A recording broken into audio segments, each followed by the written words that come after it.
Existe um erro silencioso sobre dinheiro que destruiu fortunas gigantes e a maioria das pessoas comete esse erro sem perceber. Para você ter uma ideia, em uma festa de um bilionário, o escritor Kurt Vonnegut comentou com o amigo Joseph Heller, autor de Ardil 22, que o anfitrião havia ganhado mais dinheiro em um único dia do que Heller ganhou em toda a vida com seu livro. A resposta de Heller foi simples e assustadoramente profunda. Tudo bem, mas eu tenho uma coisa que ele nunca vai ter: o suficiente.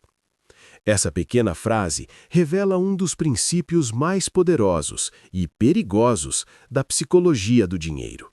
Porque ao longo da história, pessoas que já tinham centenas de milhões de dólares, reputação impecável e poder absoluto, ainda assim arriscaram tudo por mais e perderam tudo. A pergunta é: por que alguém que já tem mais dinheiro do que poderia gastar em várias vidas continua correndo atrás de mais? A resposta pode mudar completamente a forma como você pensa sobre dinheiro e talvez explicar por que tantas pessoas trabalham a vida inteira e, mesmo assim, nunca sentem que chegaram lá. O fundador do Vanguard Group, John Bogle, falecido em 2019, contou certa vez uma história sobre dinheiro que evidencia algo a que não costumamos dar a devida atenção. Em uma festa oferecida por um bilionário em Shelter Island, o escritor Kurt Vonnegut informa ao amigo e também escritor Joseph Heller que o anfitrião, um administrador de fundos de hedge, ganhou mais dinheiro em um único dia do que Heller ganhou em toda a vida com seu popular romance Ardil 22. Heller responde: certo, mas eu tenho uma coisa que ele nunca vai ter: o suficiente. Suficiente. Fiquei chocado diante da eloquência simples daquela palavra, e por dois motivos. Primeiro, porque eu mesmo também ganhei muita coisa ao longo da vida, e segundo, porque Joseph Heller não poderia ter sido mais preciso. Para uma parcela crítica da nossa sociedade, que engloba boa parte dos mais ricos e mais poderosos, parece não haver um limite que defina o que é o suficiente. Esse é um conceito fundamental e muito poderoso. Deixe-me dar dois exemplos dos perigos de não se ter o suficiente e que lições podemos tirar deles. Rajat Gupta nasceu em Calcutá e ficou órfão na adolescência. Muito se fala sobre a quantidade ínfima de pessoas com o privilégio de ter nascido em berço de ouro. Considerando esta metáfora, Gupta não teve nem mesmo um berço. Levando em conta este ponto de partida, é simplesmente fenomenal observar o que ele conquistou. Por volta dos 45 anos, Gupta era CEO da McKinsey, a empresa de consultoria de maior prestígio do mundo. Ele se aposentou em 2007 para assumir cargos na ONU e no Fórum Econômico Mundial. Tornou-se parceiro de Bill Gates nos trabalhos de filantropia. Integrou o conselho de administração de 5 empresas de capital aberto. Saído das favelas de Calcutá, Gupta tornou-se um dos homens de negócios mais bem-sucedidos de nosso tempo. Com o sucesso veio uma riqueza enorme. Em 2008, sua fortuna estava avaliada em 100 milhões de dólares. É uma soma insondável para a maioria das pessoas. Uma taxa de retorno de 5% sobre esta quantia rende quase $600 por hora, 24 horas por dia. Ele poderia ter feito o que quisesse na vida. E o que ele queria, ao que tudo indicava, não era ser um mero hectomilionário. Rajat Gupta queria ser bilionário, com todas as suas forças. Gupta integrava o conselho de administração do Goldman Sachs e, portanto, estava sempre rodeado por alguns dos investidores mais ricos do mundo. Um deles, referindo-se às fortunas dos magnatas do private equity, descreveu Gupta da seguinte forma: acho que ele quer fazer parte deste círculo, o círculo dos que estão na casa dos bilhões de dólares, não é? O Goldman está mais para o círculo dos que têm centenas de milhões, certo? Certo. Logo, Gupta encontrou um negócio paralelo lucrativo. Em 2008, quando o Goldman estava enfrentando a tempestade da crise financeira, Warren Buffett planejava investir 5 bilhões de dólares no banco para ajudá-lo a sobreviver. Como membro do conselho, Gupta teve acesso a essa informação antes do público, e era uma informação valiosa. A sobrevivência do Goldman estava em xeque e o apoio de Buffett certamente faria com que as ações do banco disparassem. 16 segundos de tomar conhecimento do acordo iminente, Gupta, que havia participado à distância da reunião do conselho, desligou o telefone e ligou para um gerente de fundos de hedge chamado Raj Rajaratnam. Não há um registro gravado desta ligação, mas Raj Rajaratnam comprou de imediato 175 mil ações do Goldman, então podemos presumir o teor da conversa. O acordo entre Buffett e Goldman foi anunciado ao público algumas horas depois. As ações do banco dispararam. Raj Rajaratnam faturou $1 milhão. Esse é apenas um exemplo de um suposto uso de informação privilegiada. A Comissão de Valores Mobiliários dos Estados Unidos afirma que as dicas de Gupta proporcionaram ganhos na ordem de $17 milhões. Dinheiro fácil, e para os promotores, um caso mais fácil ainda. Gupta e Raj Rajaratnam foram presos por uso de informações privilegiadas, e suas carreiras e reputações foram arruinadas para sempre. Vejamos agora o caso de Bernie Madoff. O crime que ele cometeu é bem conhecido. Madoff é o mais notório operador de esquema Ponzi desde Charles Ponzi em si mesmo. Ele enganou investidores por 2 décadas antes que o crime viesse à tona, ironicamente, poucas semanas após a empreitada de Gupta. O que costuma ser esquecido é o fato de que Madoff, assim como Gupta, era mais do que um fraudador. Antes de operar o esquema Ponzi, que acabou tornando-o famoso, ele era um empresário honesto e extremamente bem-sucedido. Madoff era um fazedor de mercado, alguém que conecta compradores e vendedores de ações, e era muito bom nisso. Em 1992, o The Wall Street Journal descreveu a empresa de formação de mercado de Madoff com estas palavras: Madoff ergueu uma corretora de valores bastante lucrativa, a Bernard L. Madoff Investment Securities, responsável por um volume significativo das ações negociadas em Wall Street. Os $740 milhões que, em média, são negociados eletronicamente todos os dias pela Madoff, respondem por cerca de 9% do volume de transações da Bolsa de Nova York. A empresa é capaz de executar transações de forma tão rápida e barata que, na verdade, paga $0,01 por ação a outras corretoras, para que estas executem os pedidos dos seus clientes, lucrando com a diferença entre os preços de compra e venda que a maioria das ações proporciona. Isso não é um jornalista descrevendo de forma incorreta uma fraude prestes a ser descoberta. O negócio de formação de mercado estava dentro da lei.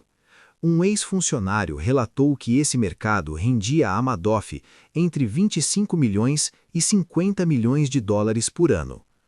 O negócio não fraudulento de Bernie Madoff era um enorme sucesso, qualquer que fosse o parâmetro. Ele o tornou imensa e legitimamente rico. Mas, ainda assim, veio a fraude.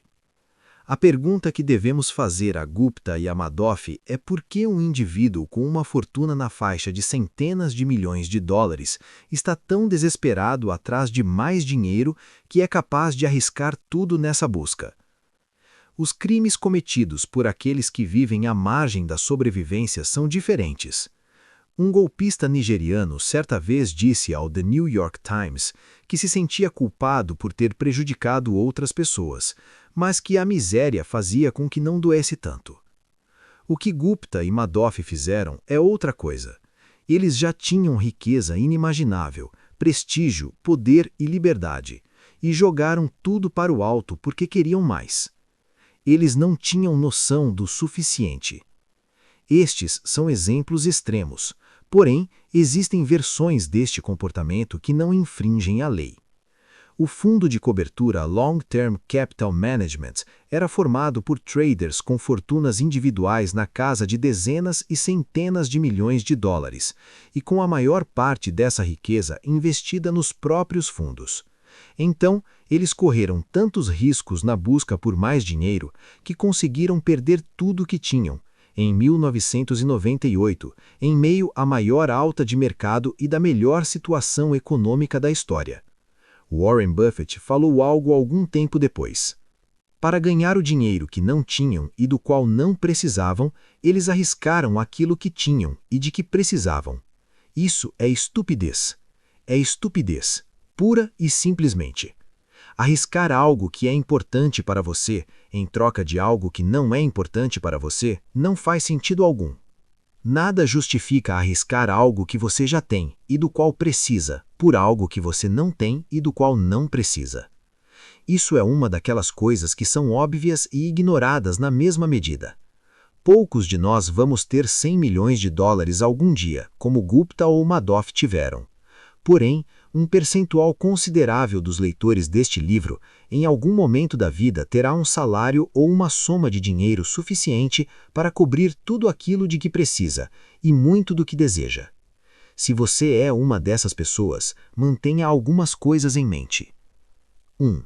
Ao lidar com dinheiro, a coisa mais difícil a se fazer é parar de reajustar as metas para cima o tempo todo. Mas é também uma das mais importantes. Se as expectativas aumentam graças aos resultados positivos, não há lógica em correr atrás de mais, porque no fim das contas você vai acabar sempre com o mesmo sentimento. É perigoso quando o desejo de ter mais dinheiro, mais poder, mais prestígio, faz a ambição crescer a velocidade maior do que a satisfação. Nesse caso, um passo à frente empurra a meta 2 passos para trás. Apesar do avanço, a sensação é de estar ficando para trás, e a única forma de alcançar a meta é correndo riscos cada vez maiores. O capitalismo moderno é bom em fazer 2 coisas: gerar riqueza e gerar inveja. Talvez elas andem de mãos dadas. Querer superar seus pares pode ser o combustível para se esforçar mais. Entretanto, a vida não é nada divertida sem um senso de suficiência. A felicidade, como se diz, é o que sobra dos resultados depois de subtraídas nossas expectativas. Ao lidar com dinheiro, a coisa mais difícil a fazer é parar de reajustar as metas para cima o tempo todo. Mas é também uma das mais importantes. Se as expectativas aumentam graças aos resultados positivos, não há lógica em correr atrás de mais, porque, no fim das contas, você vai acabar sempre com o mesmo sentimento. É perigoso quando o desejo de ter mais dinheiro, mais poder, mais prestígio, faz a ambição crescer a uma velocidade maior do que a satisfação. Nesse caso, um passo adiante empurra a meta 2 passos à frente. Apesar do avanço, a sensação é de estar ficando para trás, e a única forma de alcançar a meta é correndo riscos cada vez maiores. O capitalismo moderno é ótimo em fazer 2 coisas: gerar riqueza e gerar inveja. Talvez elas andem de mãos dadas. Querer superar seus pares pode ser o combustível para se esforçar mais. No entanto, a vida não é nada divertida sem um senso de suficiência. A felicidade, como se diz, é o que sobra dos resultados depois de subtraídas as nossas expectativas. A comparação social é a questão. Imagine um jogador de beisebol novato que receba $500 mil por ano. Não importa o parâmetro adotado, ele é rico. Digamos, no entanto, que ele jogue no mesmo time de Mike Trout, que tem um contrato de $430 milhões por 12 anos. Em comparação ao astro, o novato parece falido. Pensemos então em Mike Trout. $36 milhões por ano é uma cifra absurda. Porém, para figurar na lista dos 10 gestores de fundos de cobertura mais bem pagos em 2018, era preciso faturar ao menos 340 milhões em um ano. É com eles que pessoas como Trout podem comparar suas receitas. E o gestor de fundos de cobertura que ganha 340 milhões por ano se compara aos 5 maiores gestores de fundos de cobertura que faturaram 770 milhões ou mais em 2018. Esses gestores de alto escalão podem mirar em pessoas como Warren Buffett, cuja fortuna pessoal cresceu 3,5 bilhões de dólares em 2018. Uma cifra que corresponde a mais dólares por hora do que o jogador de beisebol rico ganhou em um ano inteiro. A questão é, o teto da comparação social é tão alto que, em teoria, ninguém jamais será capaz de alcançá-lo. Portanto, é uma batalha que não pode ser ganha. Ou talvez a única maneira de vencê-la não envolva lutar para começo de conversa, mas aceitar que você já tem o suficiente, ainda que seja menos do que os outros ao redor. Todo ano, um amigo meu faz uma peregrinação a Las Vegas. Em uma dessas idas, ele perguntou a um croupier: "Quais jogos você joga e em que cassinos joga?" O croupier respondeu com total seriedade: "A única forma de ganhar em um cassino de Las Vegas é sair dele logo depois de entrar." É exatamente assim que funciona o jogo de tentar alcançar as fortunas alheias. Suficiente não é pouco. A ideia de ter o suficiente pode parecer conservadora, desperdiçando oportunidades e potenciais. Eu discordo.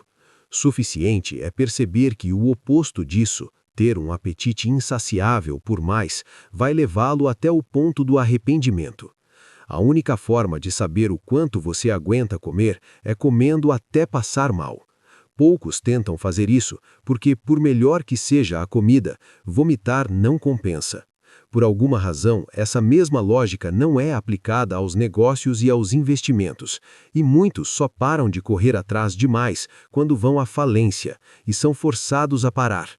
Pode ser algo que cause mal apenas a você mesmo, como ter uma crise de burnout no trabalho, ou alocar recursos em um investimento arriscado que você não tem como bancar, ou, em casos extremos, agir como Rajat Gupta e Bernie Madoff, recorrendo ao roubo porque cada dólar vale a pena, dane-se as consequências. Não importa a forma, pois essa incapacidade de recusar qualquer ganho em potencial acabará cobrando seu preço. Há muitas coisas que não valem a pena arriscar nunca, independentemente do ganho potencial. Depois de deixar a cadeia, Rajat Gupta disse ao New York Times que aprendeu uma lição: não se apegue muito a nada, seja a sua reputação, as suas conquistas, a qualquer coisa do tipo. Eu não paro de pensar nisso agora. Qual é a importância dessas coisas? Ok, tudo isso destruiu injustamente minha reputação, mas minha reputação só é preocupante se eu estiver apegada a ela. Essa parece ser a pior lição possível a ser tirada da experiência pela qual ele passou e soa como uma desculpa reconfortante proferida por um homem que deseja desesperadamente recuperar sua reputação, mas que está ciente de que ela está destruída. Reputação é algo inestimável. Liberdade e independência são inestimáveis. Família e amigos são inestimáveis. Ser amado por aqueles que você deseja que o amem é inestimável. Felicidade é inestimável. E a melhor forma de manter essas coisas é saber a hora de parar de correr riscos que possam ameaçá-las. É saber quando você tem o suficiente. A boa notícia é que a ferramenta mais poderosa para ter o suficiente é muito simples e não exige colocar em risco o que é inestimável para você.